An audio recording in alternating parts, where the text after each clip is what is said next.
Baik, dipersilahkan kepada Bapak dan Ibu untuk menduduki kursi yang sudah kami sediakan di dalam ruangan, karena kegiatan penyuluhan akan kami lakukan segera.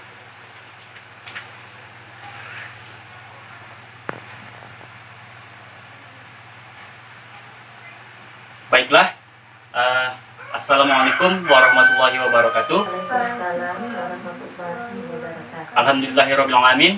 Wassalatu wassalamu ala asrofil anbiya wal mursalin wa ala alihi washabihi ajmain, amma ba'du.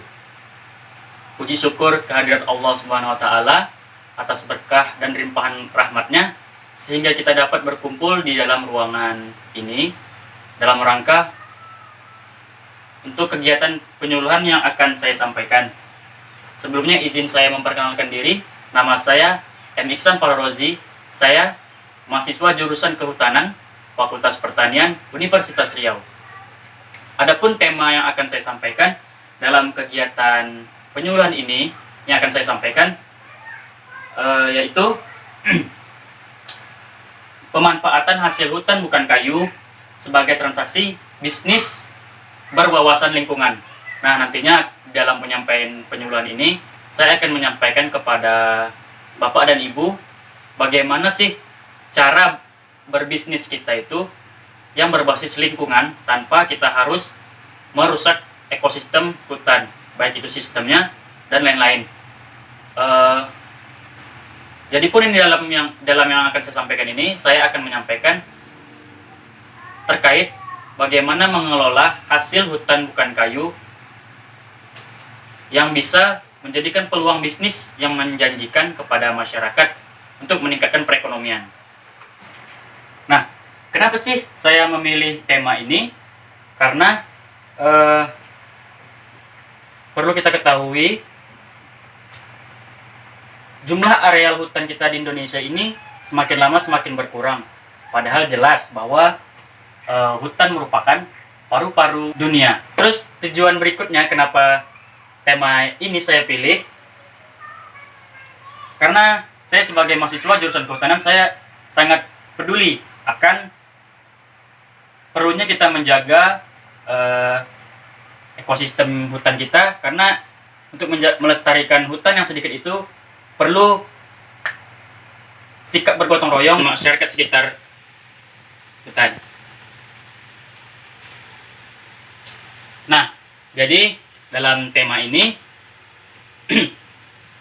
saya akan menyampaikan bagaimana kita tuh dapat meningkatkan perekonomian kita dengan memanfaatkan hasil hutan bukan kayu yang ada di dalam hutan, agar hutan tidak selalu dibabat dan dibabat ataupun dirusak tanpa harus untuk meningkatkan perekonomian kita sendiri.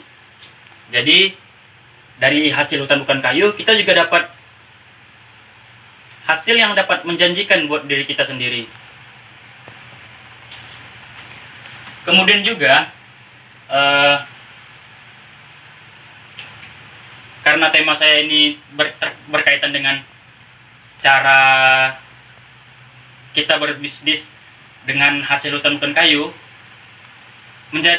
yang menjadi latar belakang itu saya memilih tema ini yaitu banyak pebisnis yang dilatar belakangi untuk berbisnis mengambil hasil dari lingkungan, tetapi mereka tidak memulihkannya kembali atau melestarikan setelah dia mengambil hasil hutan tersebut. Nah, jadi adanya kegiatan ini, saya mengharapkan kepada Bapak dan Ibu agar menjadi pebisnis untuk meningkatkan kesejahteraan perekonomiannya dengan mengambil hasil lingkungan tanpa harus merusak lingkungan itu sendiri. Mungkin dari bapak-bapak dan ibu-ibu di dalam hatinya mungkin ada jiwa-jiwa ingin berbisnis berbasis lingkungan. Nah, di sini saya akan mengulik semua itu agar bapak-bapak dan ibu-ibu bisa berbisnis tapi dengan tetap menjaga lingkungan. Nah, bisnis merupakan salah satu kegiatan atau transaksi yang sering dilakukan di belahan dunia. Kenapa kenapa bisnis bisa menjadi kegiatan yang selalu terjadi di dalam belahan dunia? Karena setiap orang akan melakukan kegiatan transaksi bisnis, baik itu dalam skala kecil maupun skala besar. Nah, dalam skala kecil misalnya kita membuka warung. Nah, di situ terjadinya transaksi bisnis dalam skala kecil. Jika transaksi bisnis dalam skala besar, bisa itu seperti penjualan saham dan obligasi. Nah, seperti tema yang saya sampaikan, bagaimana memanfaatkan hasil hutan bukan kayu menjadi peluang bisnis dengan tetap menjaga lingkungan. Jadi kegiatan yang ini saya namai ekonomi green atau ekonomi hijau, yaitu ekonomi green ini sering dijadikan sebagai bahan perbincangan orang banyak sekarang, karena ekonomi green ini diharapkan mampu mengatasi permasalahan-permasalahan yang sering terjadi di dalam kehidupan sehari-hari, baik itu dalam untuk meningkatkan ekonomi kita. Jadi mereka-mereka yang memanfaatkan untuk meningkatkan ekonomi mereka, yang mengambil hasil dari lingkungan tanpa memperhatikan lagi aspek lingkungannya. Seperti misalnya kita sudah mengambil hasil lingkungan, tetapi mereka tidak melestarikannya kembali atau merehabilitasnya kembali. Jadi sistem dari hutan itu akan rusak jadinya.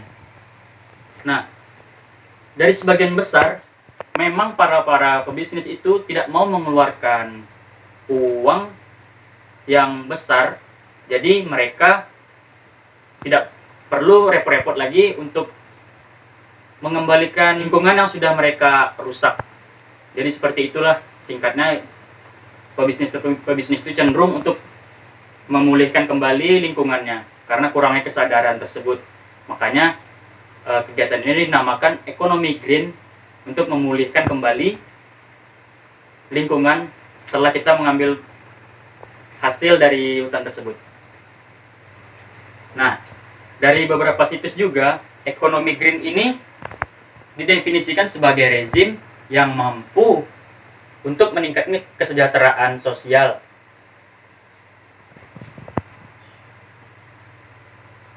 juga mengurangi kerusakan lingkungan yang signifikan. Ekonomi green ini juga bertujuan,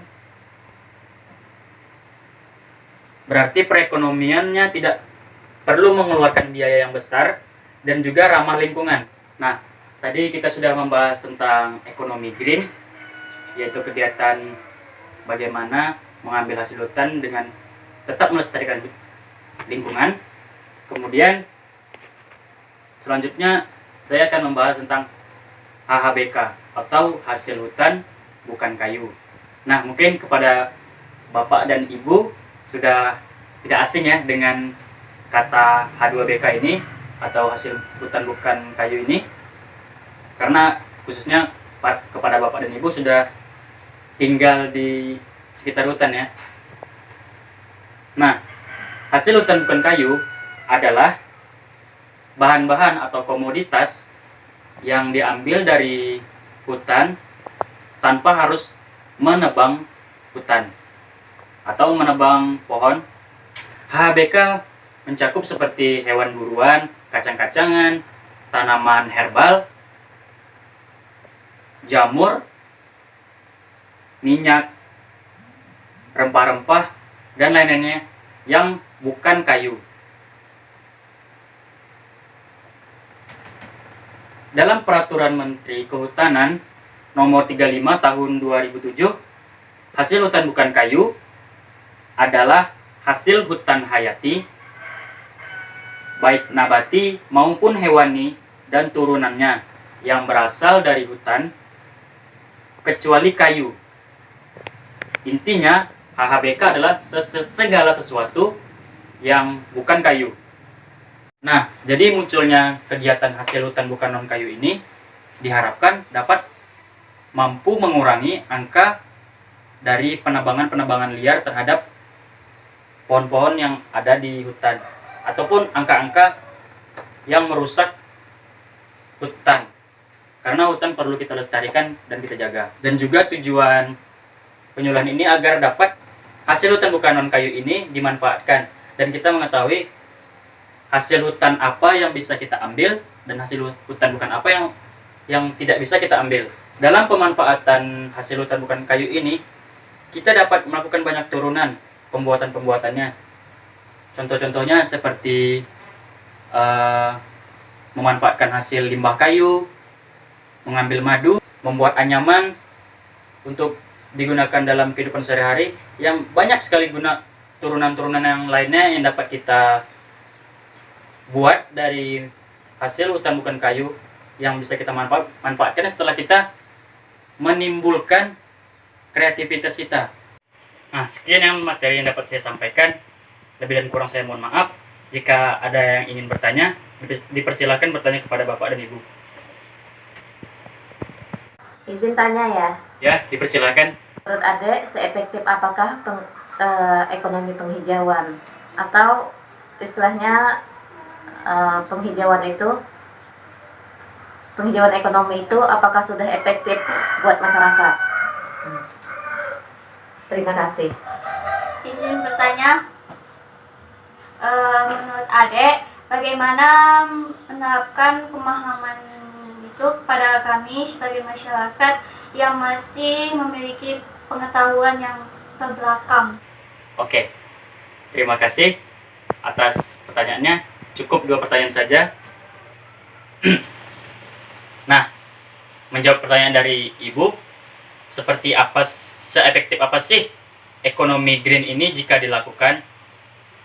Nah, seperti yang saya sampaikan tadi, ekonomi green ini adalah kegiatan mengambil hasil dari lingkungan tanpa harus merusak lingkungan.